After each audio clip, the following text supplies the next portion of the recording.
নাই, লিখে রাখো।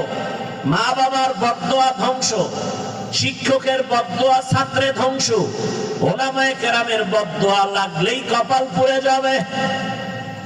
এইবার আমি জিজ্ঞাসা করব, যুবক বাবা, তোমার মতো যুবক জেনারেল লাইনে আছে, স্কুল কলেজে পড়িয়াও কি নবীর তরিকায় নামাজ পড়ে না? তোমার কপালে কার বদদোয়া লাগছে, তুমি পারো না কেন?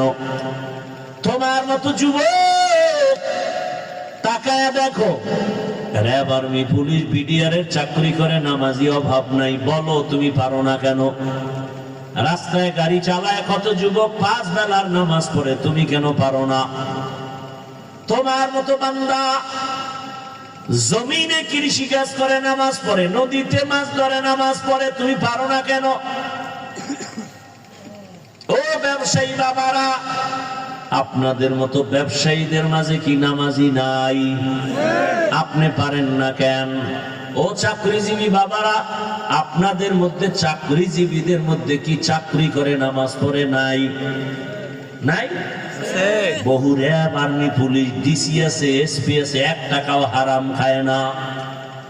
বলেন না কেন? আপনি হারাম খান কেন? আপনার উপরে অবশ্যই কারো বদদোয়া লাগছে।